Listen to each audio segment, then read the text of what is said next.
Bismillahirrahmanirrahim. Dear viewers, Assalamu alaikum. I'm your host Faisal Raza and you are watching Foresight. Viewers, most developed countries with a simple and efficient tax system enjoying higher GDP growth, investments and employment, rather than those with complex and inefficient tax system. In our country, roughly the share of taxation is, in a sense, that there are more indirect taxes rather than the direct taxes. Unfortunately, the direct taxes percentage is 36%, while the indirect taxes are accumulatively 64%. World Bank report suggests that 10% of the poor is actually having more share of the taxation rather than to be the 10% of the richest. When we see overall scenario, this is the prime reason why the middle class and the poor are actually suffering.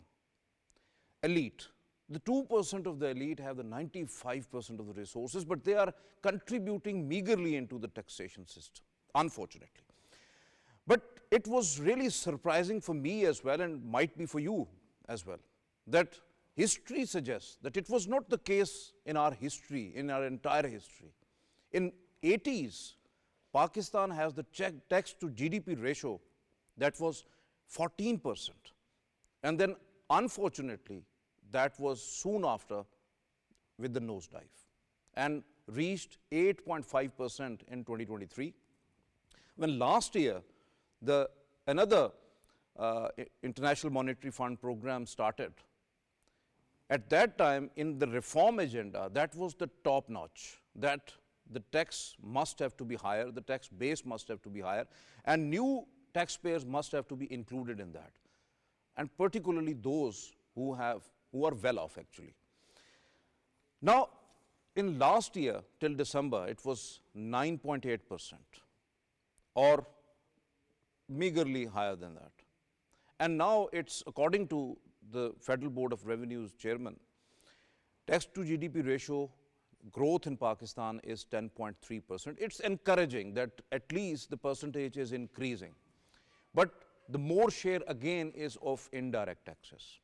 And this 10.3% is also lower than that of the regional average, that is 19%, and in some cases beyond 19%. When we are talking about taxation, why it is important? Because under taxation leads the country towards a fragile economy, and it is impossible to have development in the country. We will try to discuss the current challenges Pakistan is facing, especially in its tax system, measures under the IMF reform program, the necessity of the success of the Federal Board of Revenue's transformation plan, including digitalization, need to have broadened the tax base and put at least emphasis upon it to bring the direct taxation and prefer the direct taxation, particularly when we are talking about the informal economy, bringing all those sectors which are right now away from the taxation system, informal economy, bring it to the tax net and enhance the tax base, because this is the only way to develop and being prosperous and have strong economy. To talk on this very important subject, we have in our studios Mr. Aziz Nishtar. He is the Advocate Supreme Court, former Deputy Inland Revenue, Federal Board of Revenue, and also he was former correspondent and the news editor of the Tax Note International, Arlington, United States of America. Most welcome to you, sir. Thank you very much for your presence. And with him, Dr. Ali Salman. He is the Executive Director, Prime Policy Research Institute for Market Economy. Most welcome to you, sir. Thank you very much for your presence. And online joining us, Dr. Aima Mehdi. She is senior economist and she is joining us from London, UK. Most welcome to you, Aima. Thank you very much for your presence online. My first question to you, Nishtar sahab, where we are right now when we are talking about the Federal Board of Revenue digitalization process in the transformation plan particularly, would the capacity be raised, inefficiencies and lots of reports regarding the corruption be curtailed? It will end the subsidies and the tax evasions, the informal economy brought into the tax net? These are all the questions basically, the filing tax returns, submitting taxation and getting rebates or the refunds would be on the fingertips, because most of the people are thinking like that when digitalization would be there. Whether it helps the broaden the tax base and lowering the indirect taxation and have the direct taxes as a tradition, compliance and the revenue collection will rise, ease in the tax burden on particularly on the salaried class and the small businesses. So how do you see overall scenario of this transformation plan of FBR? Thank you very much for having me on the program. First of all, I would say yes, it will be one new addition and a resource in the hands of law enforcers. And certainly there should be and there will be positive change due to this, but this is not everything.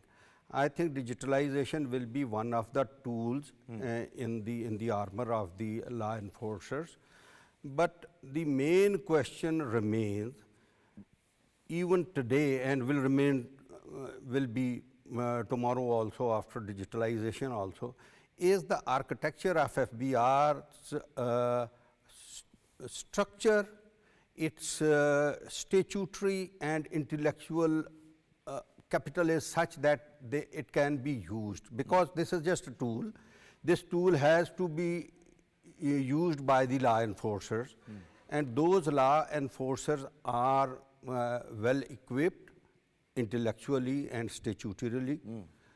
That is the question. And I would say over past 20 years, unfortunately, I'm an old officer of FBR. My thinking is that the capacity of FBR has deteriorated over time. That needs to be built up. That needs to be built up, and most of that FBR, especially for the direct taxes, has to depend on human resource, quality human resource. Quality human resources, of course, recruited through a competitive process, but their professional training and on-job training, I think, is lacking, due to which law enforcement should be a step ahead of the regulatory. But here in Pakistan, unfortunately, regulatory is ahead and law enforcer is following him. So, Aziz, Nishtar, across the world, because we are not actually reinventing the wheel, it is happening across the world from decades, basically. So, in developed countries, paying taxes, and it is a very simple formula. And then people are actually expecting to have the social security and all of those, because in relation with the taxes, what they are paying actually. So, why it is so complex in Pakistan and why it is an issue? I think you have associated with the social security, and that is my point also, that tax is not simply a legal matter in which a legislature. And by the way, it's not even punishment, it's the responsibility. It's not punishment, it's kind of collective responsibility. Yes. Collective responsibility. And I would add here that actually it is society which forms the government. Definitely. You are gives right. Authority, Right. gives resources, gives everything to regulate the society. And that is why society contributes in form of taxes and other levies. But here I would say it's as complex or simple as in most of the world it is.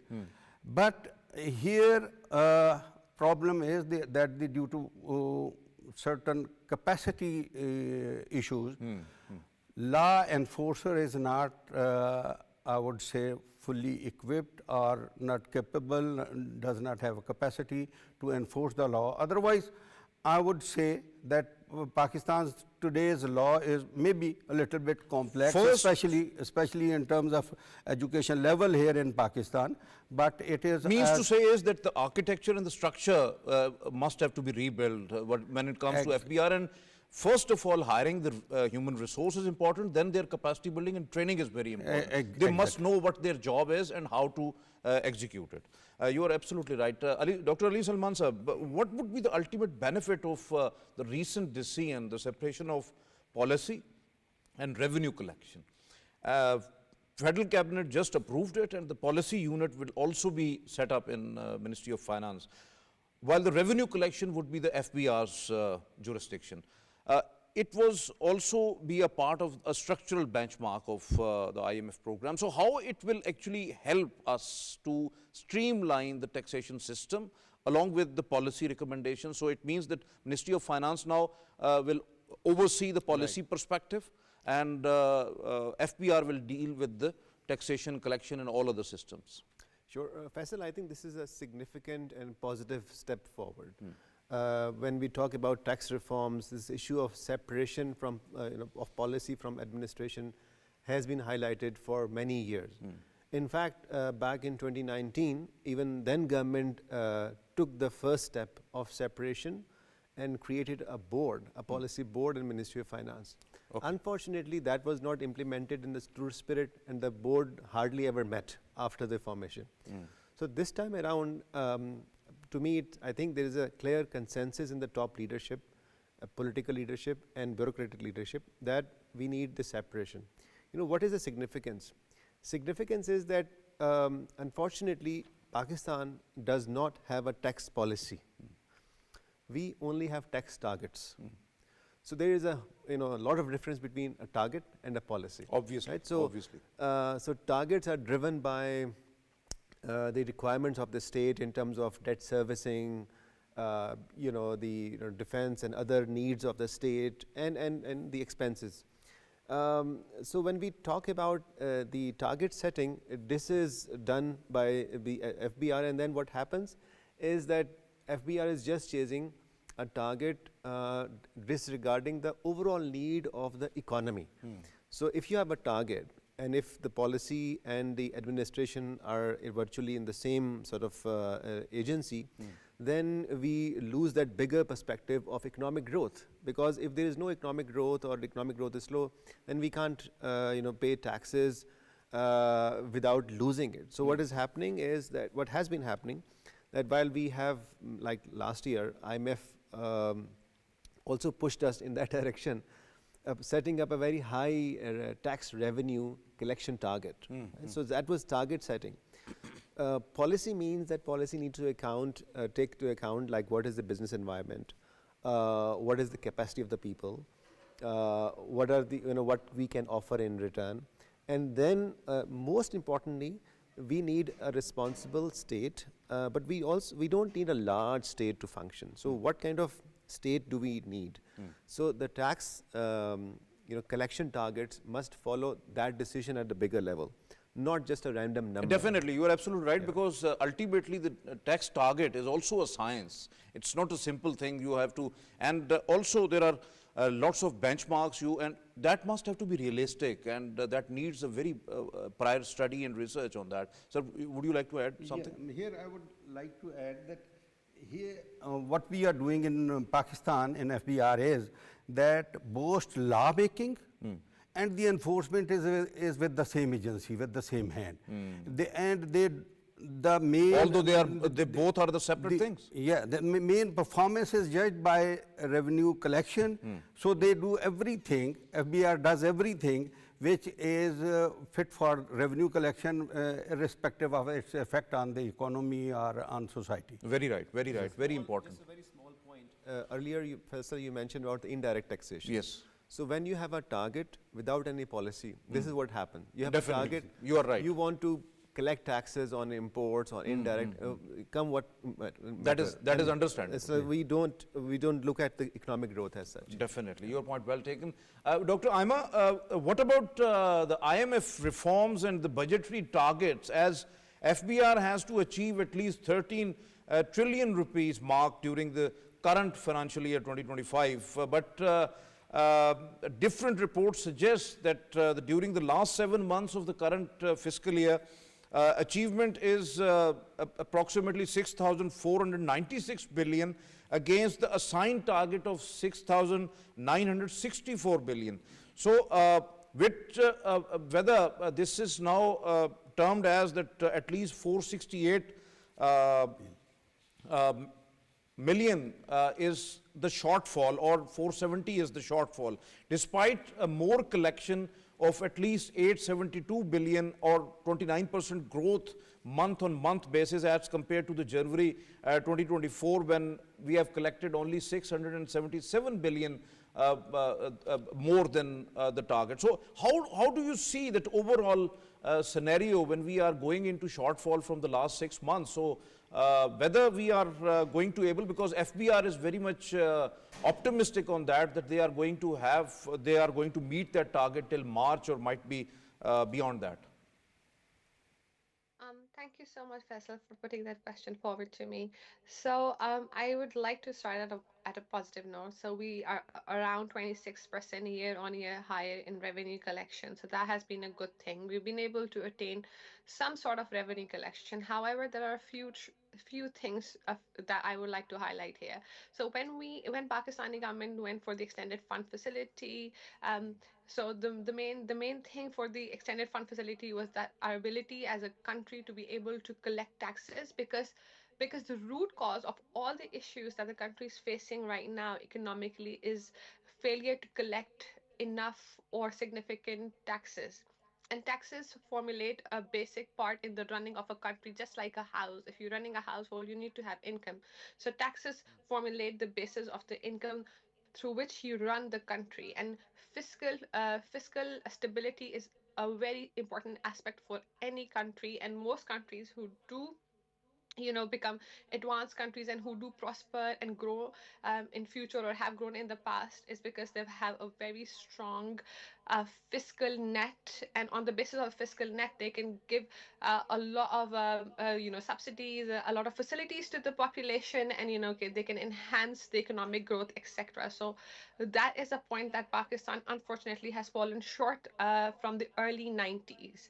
So if you look into IMF repositories, you will see a lot of reports coming from 92, 95, 98, where this was highlighted that the country is spiraling in net, where taxation is falling short of the targets, and the taxation system is completely flawed, and there are a lot of stresses on the government in terms of pension, which is going to become a white elephant later. They're going to be like lack of infrastructure, education, etc. So when Pakistani government went to IMF around 14 months ago for the extended fund facility, the basic aim was to kind of disaster manage the country from going into some sort of bankruptcy, etc. Looking at Sri Lanka at that time, etc.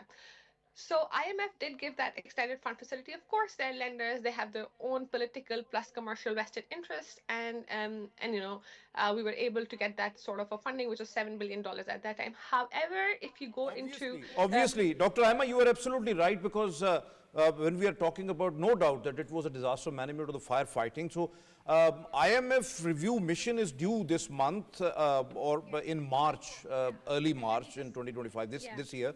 So what would be the Pakistan's response when revenue shortfall earlier stood at 384 billion rupees during the first half of the fiscal year? Now, according to the several reports, as we have already discussed, that it's more with the addition of 84 billion rupees in January, it's 468 billion rupees. So this is, although it's not encouraging, but Pakistan is collecting now, FBR is collecting now more taxes as compared to the previous year. So do you think that these negotiations will be fruitful for the next tranche?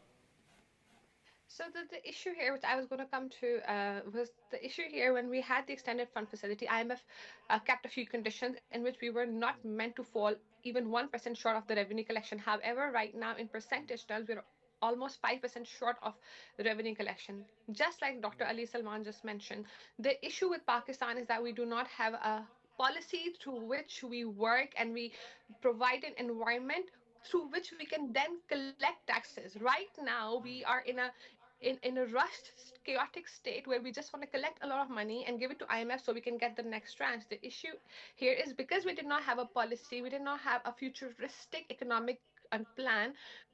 Our imports are curbed for other reasons such as balance of payments, so we haven't been able to collect taxes there. inflation is going down more than expected. So when inflation goes down, there are issues with revenue collection because the base is smaller. Even though we've increased the number of taxpayers through like a lot of coercion, I would call it coercion. You know, you won't, your Sims won't work, you won't be allowed to invest in the stock exchange, etc. But the people who meet the minimum threshold to even pay the tax are so less. Like people who are worthy and credible of paying taxes, they somehow escape the tax net, and people who are now filers, they don't even meet the threshold to pay the tax. So here, when IMF now comes, the issues will be bigger. IMF will of course give the tranche because we formulate such an economic geopolitical position as a country that IMF will not be able to say no to us, which is a good fortunate for us. But the issue is they will ask us to generate revenues, and how are we going to do that?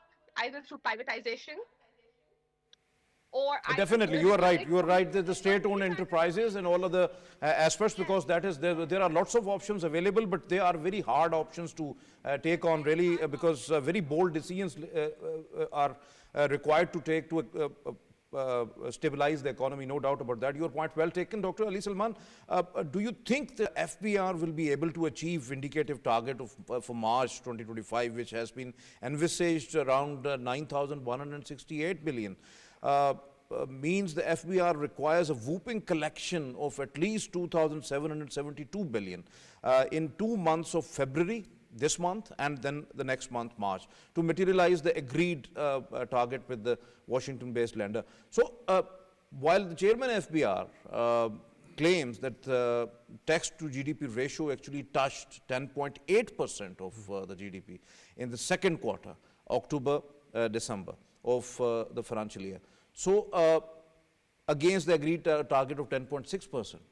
So, for the whole financial year 2024, whether it will be maintained, or because we have seen that some reports and even FBR saying that it is 10.3% right now, but that was earlier. Yeah. Might be it was the closing of the year, not the financial year. Right. So I think there are two maybe factors are at play. So first of all, as Dr. Aima rightly mentioned, the falling of inflation rate more than expected also is reducing the tax collection, right? So, and this is very tricky from economic perspective, because on one hand, yes, FBR chairman is right that in terms of tax to GDP, the target is being achieved because GDP is not growing that much.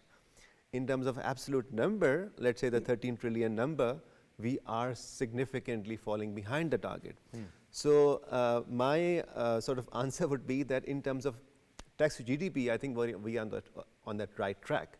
So we will be able to meet the structural benchmark. But in terms of absolute number, I think we will fall short.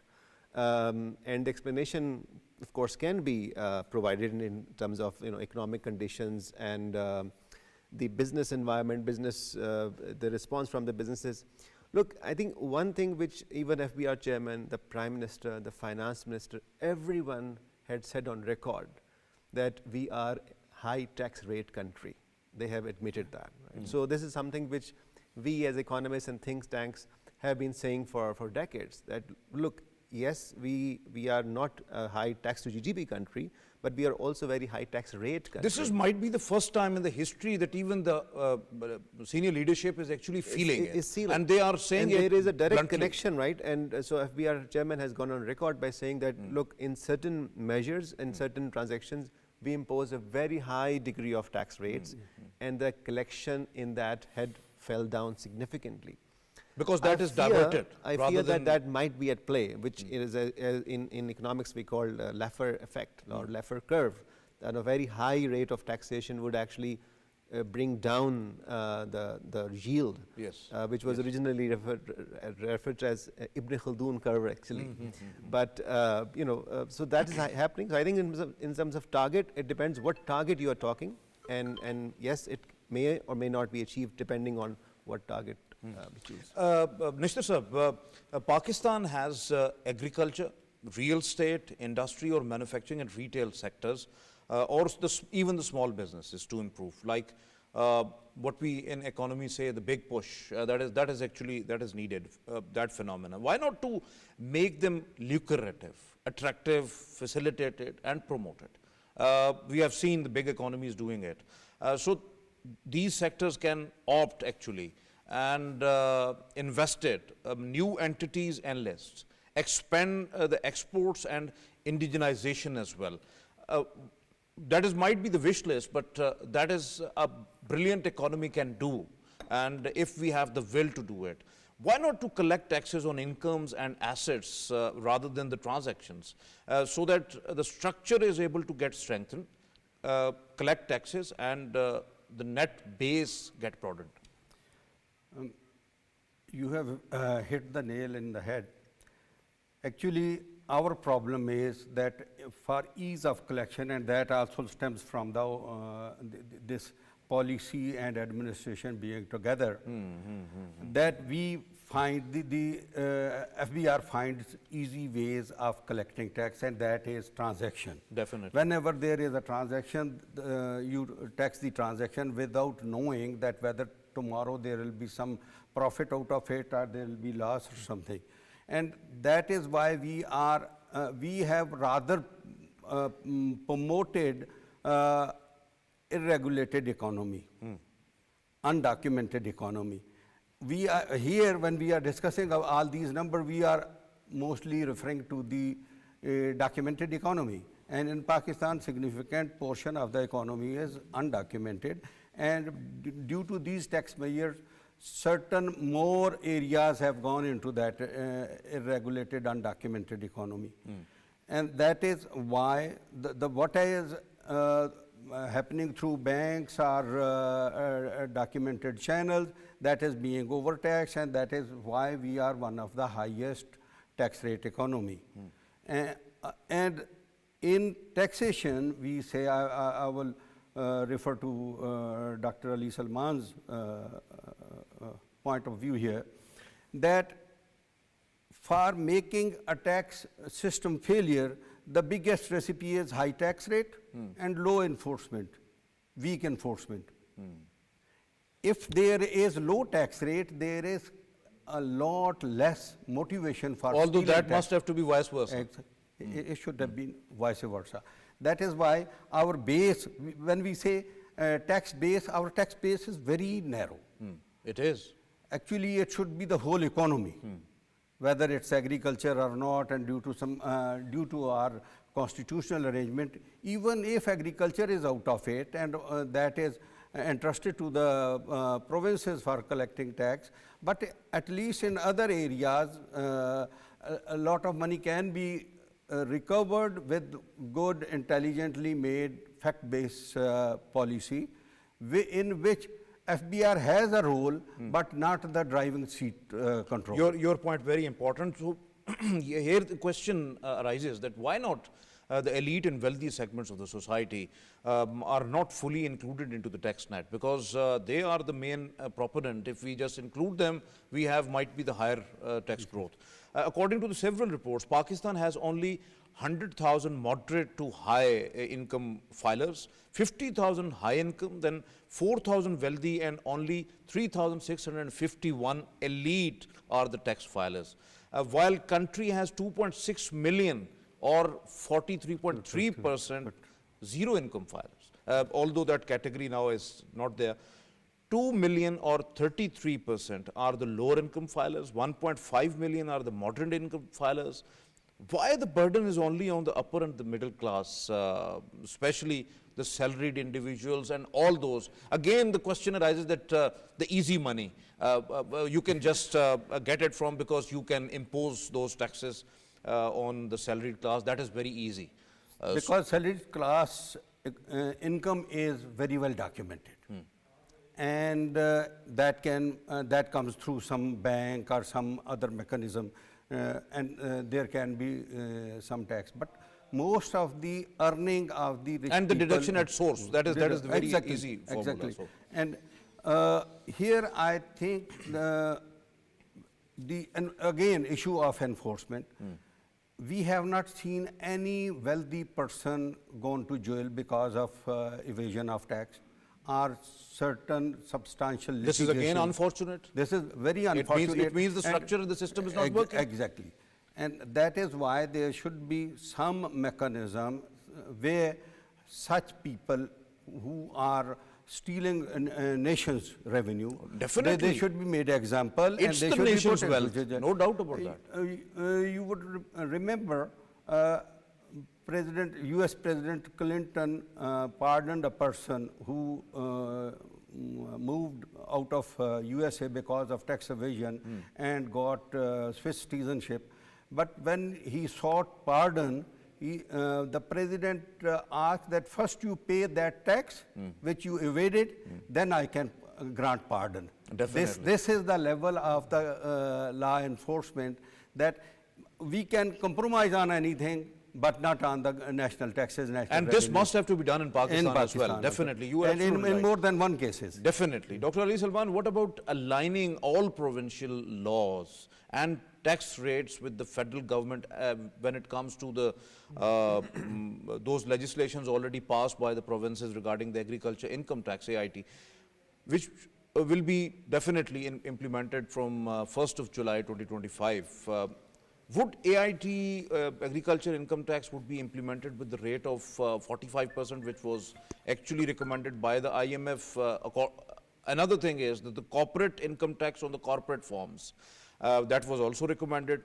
So, with provinces want some sort of slight changes in that. What's the insight on that? So first of all, let me make a general point, and this is something which our tax reform commission is called PIDE, Prime Tax Reform Commission. With a report which we released last year, made that in general we need to move towards a uniform tax regime. Uniform tax regime means that whatever your source of income, it is agriculture, services, business, industry, import, export, you should be paying income tax at the same level. Okay. Right? So it doesn't matter if you are earning income from agriculture. Let's say if the corporate rate is 29% right now, then it should be applicable on the corporate farms as well. For a long time, we had given this exemption to agriculture practically, although by law it is enforced, but it is exempt from the federal legislation. Okay. It is a responsibility still Definitely, for it is the provincial responsibility government of to collect provinces. agriculture income tax. So, I mean, this is a good step forward that now we are trying to align the provincial and federal legislation in terms of taxation.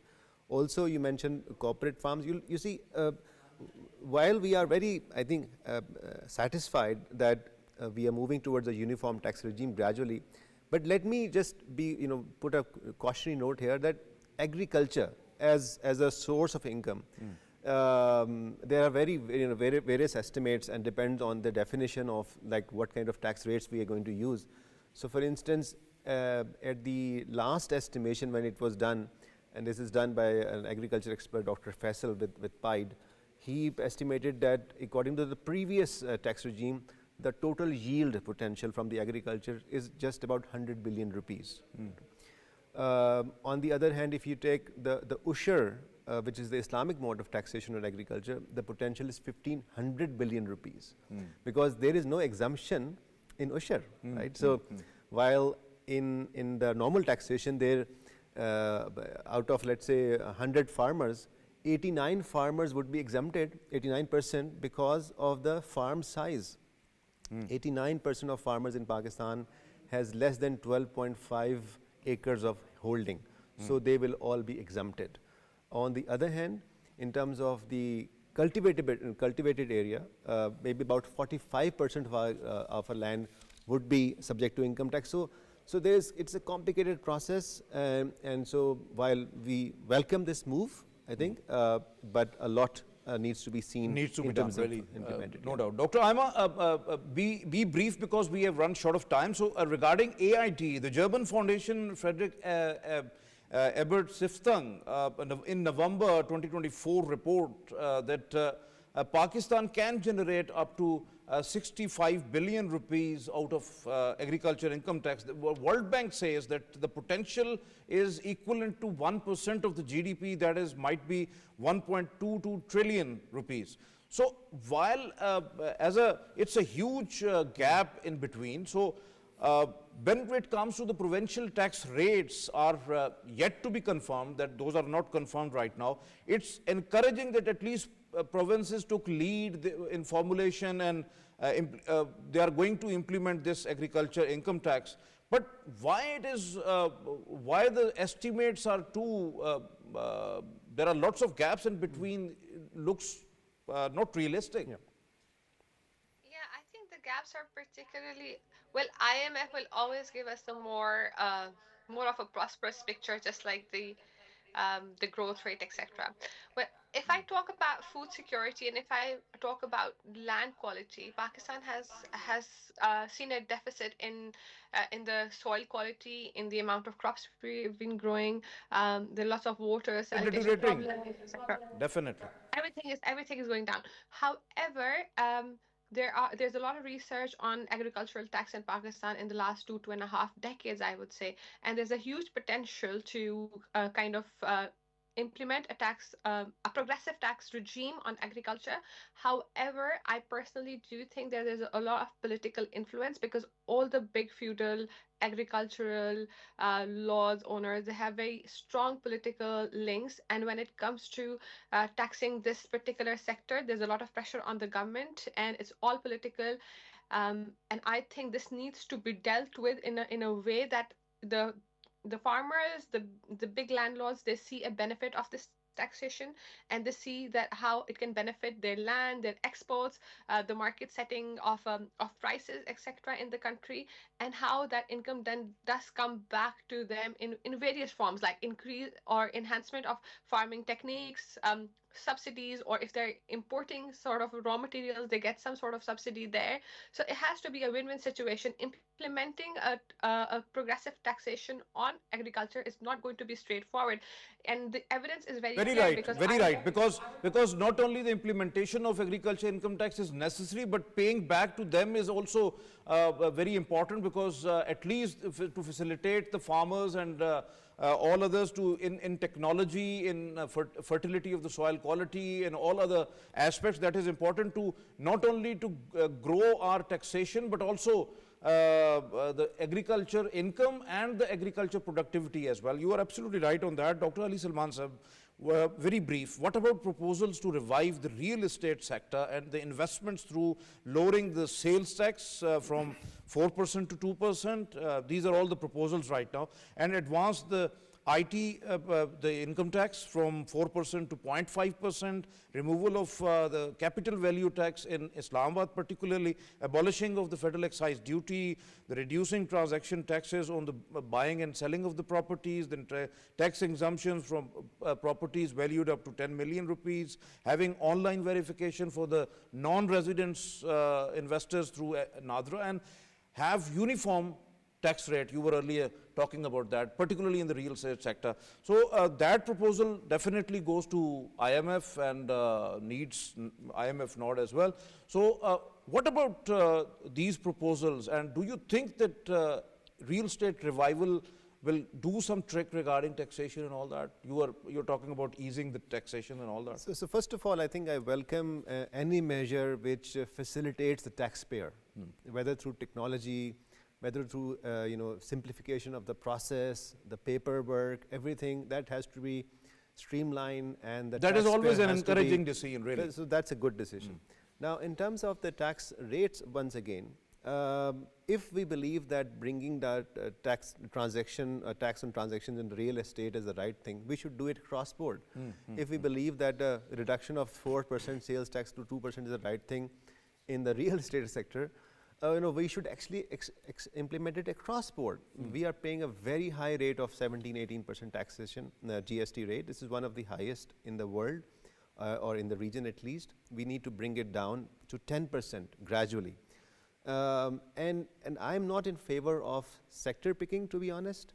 Because we have seen the disadvantages in last few years when we created exemptions in the real estate sector. Just in 2021, it will happen that yes, we experienced a boom in the construction sector, but then it came at a cost of other economic sectors and other economic activities. I think government should not intervene in the matters of selection of sectors. This is a job of the entrepreneurs, of investors to select. We should minimize this idea of, you know, tinkering with one sector with different taxation. Absolutely right. Very important. Dr. Ali Salman's very important point taking forward. So, Aziz, why subsidies in different sectors or lucrative subsidies to them, like textile and others? Why not to have rational tariffs, lowering the cost of doing business, like through cheap energy and raw material, export facilitation, diversification, and most important, the tax incentives, like in case of different sectors pay 100% direct taxes, then there would be introduction of the one tax regime or the uniform tax regime for them by removing multiple indirect taxes, or to have facilitation to have maximum in return to the paid taxes. So why not so in a sense? Actually, I would say that it is management of economy through tax code, which is a bad thing, which shows that the government and the legislature is favoring one sector and penalizing the other sectors. Maybe one reason was that textile and other such sectors which were exporting were earning foreign exchange, but that foreign exchange was coming at the cost of national revenue. It means that the government is actually not collecting its due share from those businesses. Definitely. In textile sector, my understanding is maybe this ratio has gone down a little bit, but 21 to 22% of economy, of the industrial economy, is with the textile sector.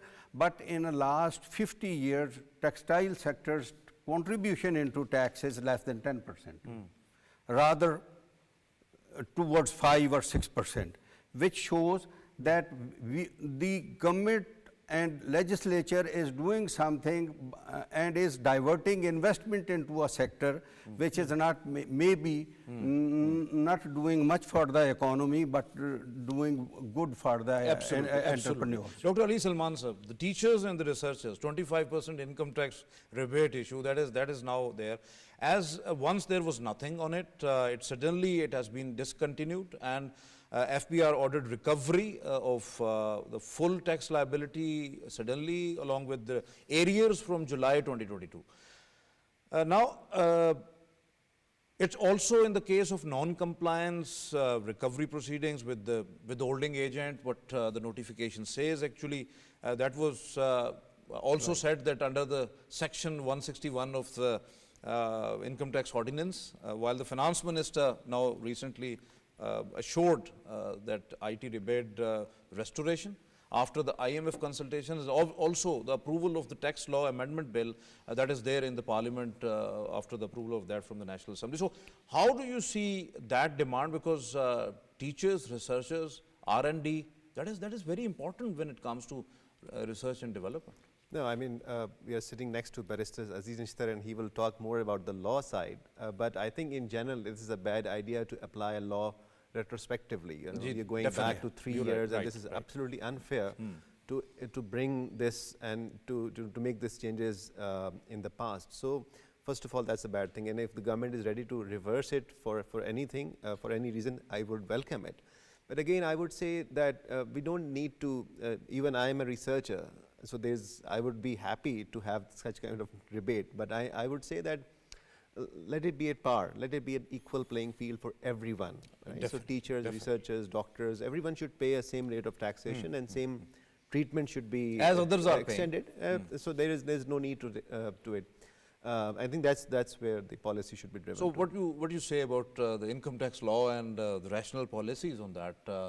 There is no harm in paying taxes as the others are paying? Yes, I would agree with Dr. Ali Salman that yes, number one, this we call don't have to like cherry picking. We call it the global income uniform global income rate. From which source? The American code says that the tax there should be a tax on income from whatever source. Definitely. These are Yes, these yes. are the words. This is And the this should simple be form. this should be Yes. the spirit of the taxation. And one who is earning something beyond a certain level, exemption level, would be paying taxes, and from whatever it is. For promoting some sector, there can be some subsidy, some kind of subsidy, but that should be very, I would say, on a very strictly selective basis to promote some sector. Otherwise, let the market, this is market forces, let the market forces attract entrepreneurs and capital, and then give them return, and let the market decide, and only then economy will flourish. Absolutely, absolutely right. Aima, what about the small and medium enterprises sector, indirect taxes like GST, income tax on multiple occasions of import, local sales, utilities, loans from the banks? There are lots of. Then import duties on the raw material, machinery and others, then the taxes on the association of persons and individuals, advanced taxes on the sales, rapidly increasing rate of withholding tax regime, then normal income tax, minimum tax, corporate tax and final tax. Why not a simplified tax regime for the small industries, small businesses, and I think so that they are going to pay it happily, but there are abundant taxes, and that's why the SME sector is actually squeezing. Yes, that's correct. And it's nice that you've raised this question. So I think the SME and the entrepreneurial sector, the middle or small businesses in Pakistan, is really dysfunctional, and the main cause is taxation and the ability to raise capital. And this is one of the shortcomings of any government that's coming into Pakistan. Is either the big industries that are flourishing, taking away taxes, evasion, etc. So if there's a single way of managing taxes, or a self kind of fulfilling the forms on how much you're earning, and giving them a 2 to 3 years when a business starts, a small business starts, and it occurs worldwide. If you have a small business, you don't pay any taxes for the first 3 years, but you keep filing your income, expenses, etc. to a specific FBR sort of a portal. That this is what we've done this year, but you don't have to pay any taxes, and that encourages the business. And the threshold to pay the taxes for the first 3 years is quite liberalized, in the sense that governments encourage businesses to come into play. So that's one place where Pakistan is lacking, and one of the reasons why we haven't been able to meet our tax target is because our manufacturing sector is depleting or shrinking. So if in case we had a lot of small industries, they could have been mergers, they could have been Okay, acquisitions, they could okay. have been Your FDI. point well taken. You are absolutely right, because I want to continue it, but unfortunately we have run short of time. Thank you very much, Aima, for being with us online and have a very elaborative views. Thank you very much, Dr. Ali Salman, for being here in the studios, and thank you very much, Aziz Nishtar sir, for your experience. We have learned a lot, really. Thank you very much. Viewers, you have just listened to our panelists. It is very important that we should pay taxes. There is no compromise on that. And government has to make stern laws when it comes to collection of taxes and all that. But at the same time, that must have to be very simplified. When it comes to the FBR transformation plan or digitalization, it is important that everything must have to be at the fingertips. Why not to have a simple mobile app and just go there and have just pay taxes from your bank account, and that's all. And that must have to be very simplified. If we simplify it and get away from the complexities, I think so that tax base will be broadened and more filers will be in. When we are talking about FBR particularly, the architecture of this organization, this is a very important organization. The structure of this organization, when you are hiring your human resource, that must have to be pinpointed for what they are actually hiring. And on the other hand, that is also important, the capacity building and regular trainings of those field staffs, particularly when they are going to collect those taxes, or to just having some sort of public sector or the public information, for public information. That is also very important. Direct taxes required the quality human resource, because this is very important. When we are talking about indirect and direct taxes, we should have to go to the direct taxes. Now we have to prefer on that, and that will give us strength when it comes to the taxation system. Tax policy is inevitable. That must have to be there. We should know that what we are doing, why we are doing, and where we are actually going, and what would be the ultimate targets. And then comes the FBR, and they are going to attain those targets administratively. The tax targets must have to be with clarity, and with the science of that, we should have to work on it. When we are talking about the fiscal stability, it's important that Pakistan must have to strengthen its tax system, the collection and all others, documentation of the undocumented economy, bringing the informal economy into the formal economy, tax the untaxed rather than taxing those who are already in the tax regime. So lower the tax rate, higher the enforcement. That is very important. That must have to be the formula.